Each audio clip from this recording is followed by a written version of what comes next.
नमस्कार छात्रों, कक्षा 11 के लिए बात कर रहे हैं। आज बात कर रहे हैं अपने अफ्रीका महाद्वीप।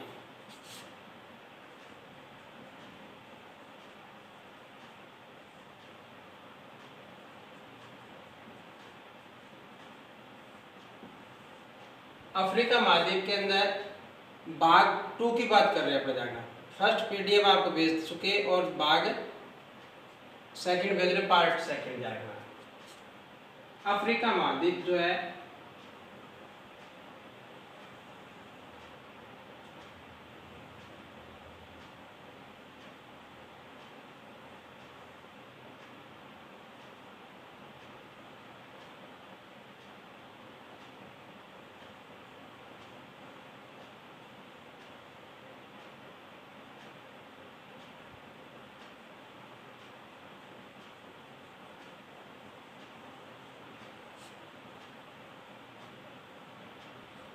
ये अफ्रीका महाद्वीप है। अफ्रीका महाद्वीप से जो बात करें, सबसे पहले इसमें सवेज नहर जानना।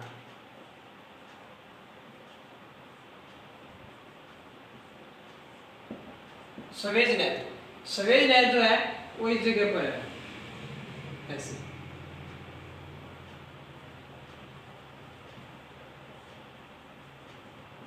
सवेज नहर यहाँ पर क्या है, भूमध्य सागर, और इस जगह पर है लाल सागर। भूमध्य सागर और लाल सागर को आपस में कौन सी नहर जोड़ती है? सवेज नहर जोड़ती है दरअसल। सवेज नहर का निर्माण जो है 1869 ईस्वी में, सन 1869 ईस्वी में हुआ था। किसका? सवेज नहर का। इसका वास्तुकार, इसका जो वास्तुकार था उसका नाम था, ध्यान रखना, फर्डिनांड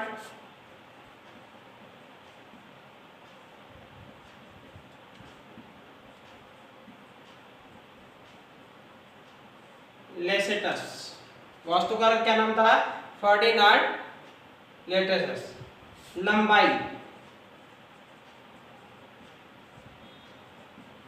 लंबाई जो है प्रिय छात्रों, इसकी जो है 107 किलोमीटर है। कितनी है? 107 किलोमीटर इसकी लंबाई है। किसकी? सवेज नहर के निर्माण की। अब बात करते हैं, पहले ही ध्यान रखना, इस जगह पर देश है, उसका नाम है मिस्र देश है।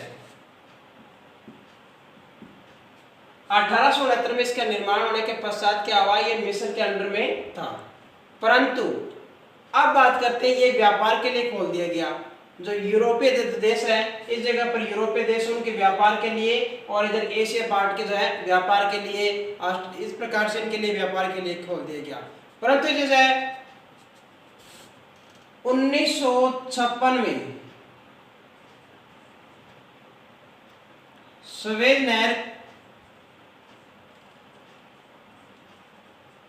नहर को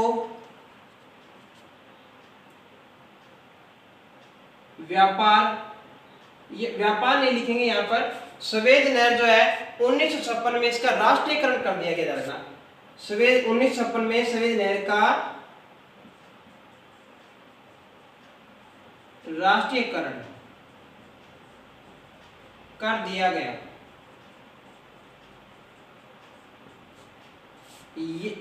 अब बात करते हैं, यह नहर भूमध्य सागर व लाल सागर को आपस में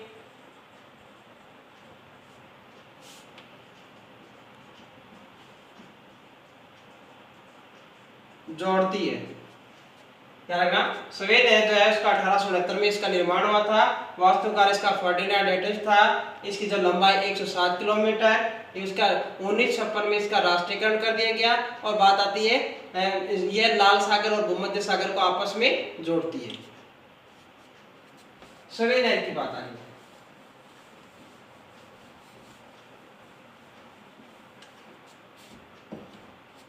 अफ्रीका महाद्वीप,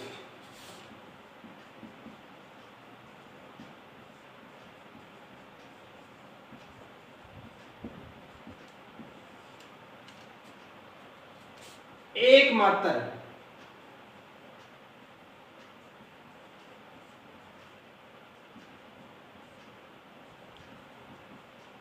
महाद्वीप जिससे तीनों रेखाएं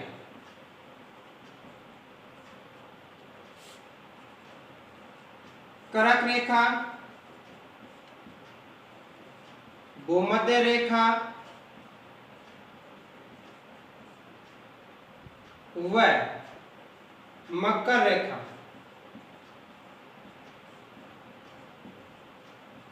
गुजरती है। ध्यान रखना,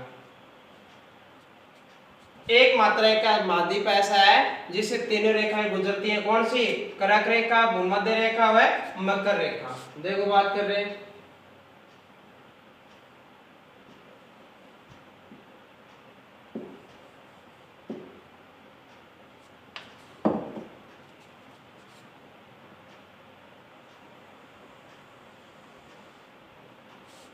कर्क रेखा 23.5 डिग्री,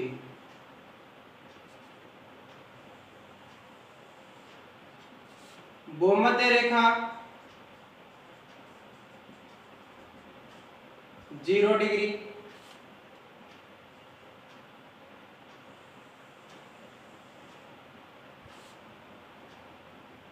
मकर रेखा 23.5 डिग्री। ये तीनों रेखाएं जो है अकेले एक ऐसा महाद्वीप है जिससे तीनों रेखाएं गुजरती है। अफ्रीका महाद्वीप को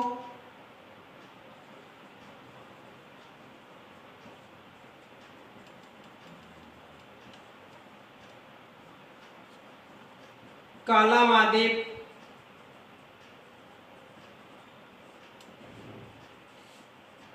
अंध महाद्वीप व सबसे गर्म महाद्वीप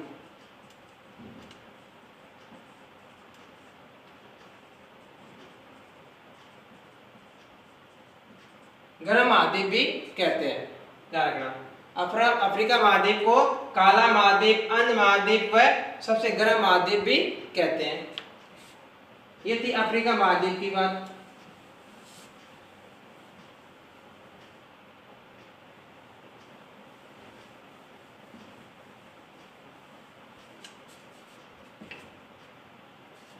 अब बात करते हैं इसमें पर्वत।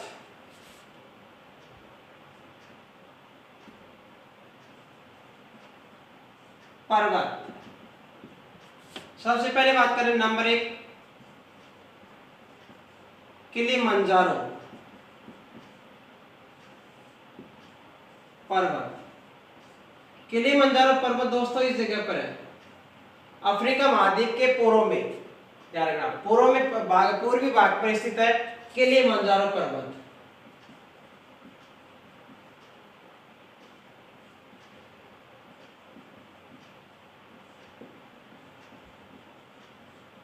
किलिमंजारो पर्वत इसकी सबसे ऊंची चोटी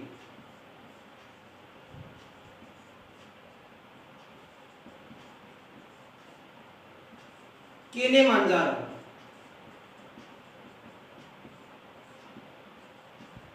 किलिमंजारो है। ध्यान रखना, पर्वत का नाम भी किलिमंजारो पर्वत है और चोटी का नाम भी किलिमंजारो चोटी है। इसकी सबसे ऊंची चोटी जो है वो किलिमंजारो, उसकी ऊंचाई है 5800, ध्यान रखना 5895 मीटर ऊंची है। ध्यान रखना 5895 मीटर हाइट जो है इसकी कितनी है, ऊंचाई, ऊंची चोटी।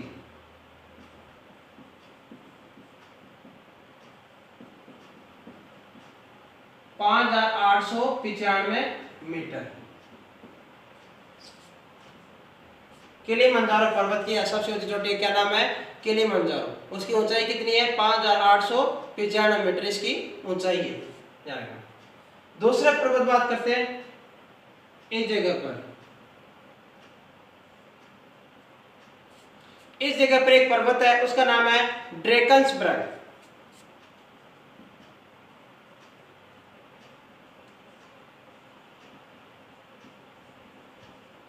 पर्वत।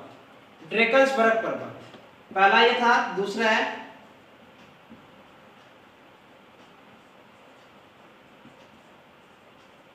पर्वत।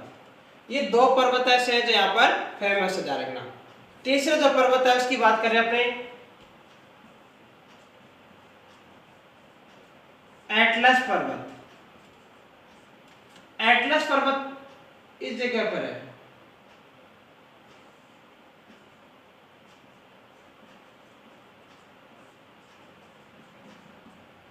एटलस पर्वत पर जो इस जगह पर स्थित है, ध्यान रखना। ये नवीन वलित पर्वत है, ध्यान रखना। ये ध्यान रखना, नवीन वलित पर्वत। ये नवीन वलित पर्वत है एटलस, और किलिमंजारो पर्वत है वह ज्वालामुखी पर्वत है, ध्यान रखना। कौन सा है? ज्वालामुखी पर्वत।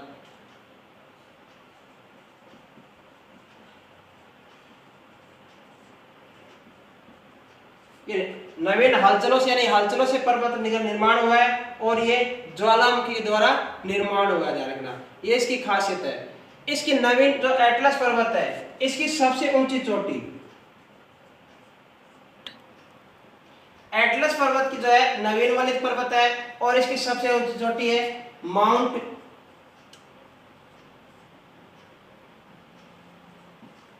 तुगलक या तोगलक, सबसे चोटी है, ध्यान रखना।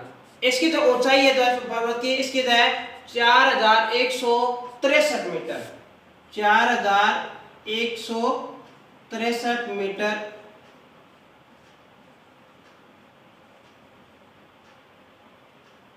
ऊंची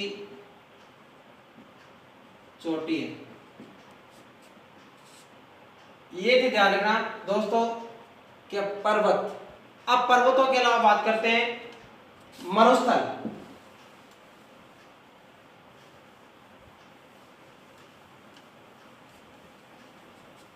मरुस्थल मरुस्थल के अंदर सबसे पहले बात करते हैं अपने सहारा मरुस्थल।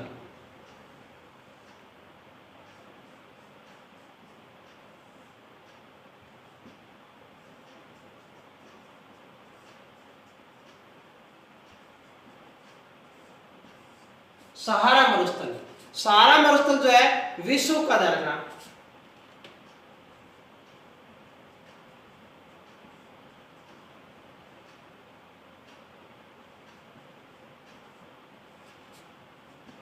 विश्व का सबसे बड़ा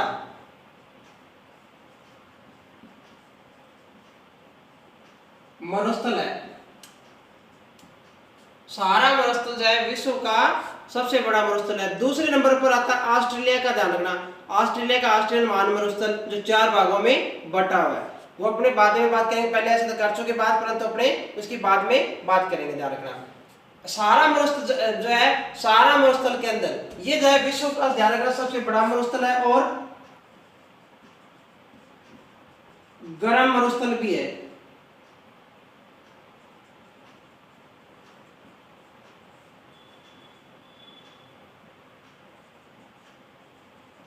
ध्यान रखना, सबसे गर्म मरुस्थल भी है और सबसे बड़ा भी है। यहां पर जो है बद्दू जनजाति, यहां पर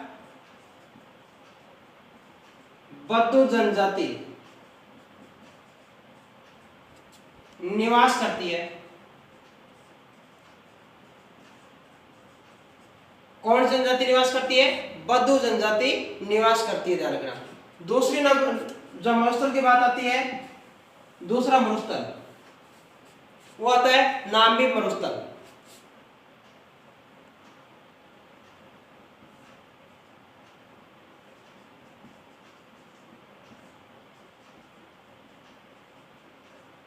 नामी मरुस्थल। तीसरा जो मरुस्थल आता है वो है नूबियन मरुस्थल। कौन सा आता है? नूबियन।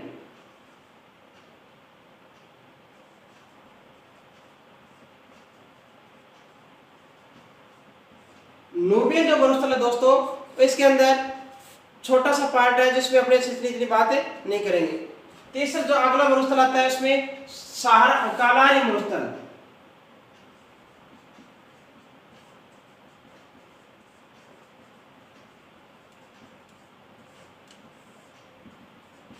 कालारी मरुस्थल जो है इस जगह पर स्थित है। कालारी मरुस्थल इस जगह पर स्थित है। ध्यान रखना, ये ध्यान रखना, ये दो भागों में ज्यादातर कालारी मरुस्थल का है बोत्सवाना,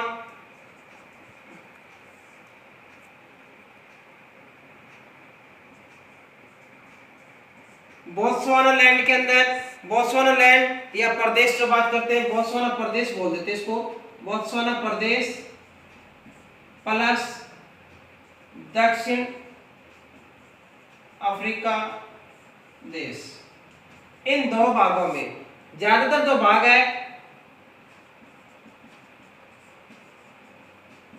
ज्यादा भाग जो है बोत्सवाना प्रदेश के अंदर स्थित आता है। इसका किसका? कालारी मरुस्थल का। कालारी मरुस्थल के अंदर जो है बुशमैन जनजाति निवास करती है। ना कालाहारी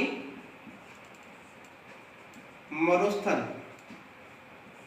में बुशमैन जनजाति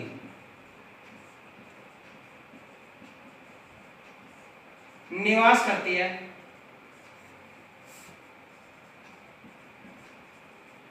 कौन जनजाति निवास करती है? बुशमैन जनजाति निवास करती है, जिनके घरों को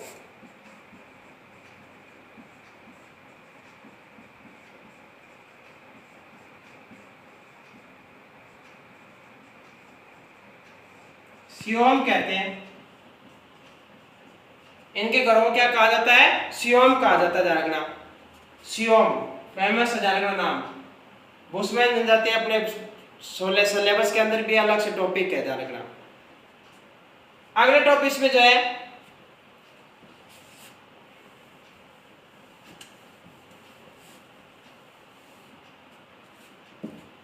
कालारी मरुस्थल की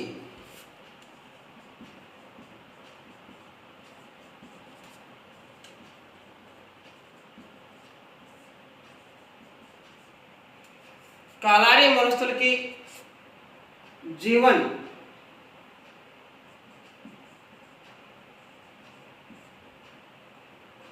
रेखा व नदी बात करते हैं। रेखा व नदी एक ध्यान रखना, उसका है ओकोवांगो नदी।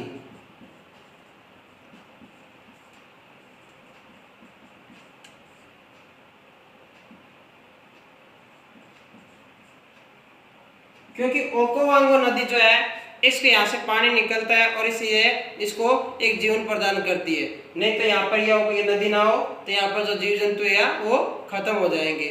धन्यवाद, आज के लिए इतना ही। अगला पार्ट बात करेंगे, इसमें बहुत कुछ बातें करेंगे।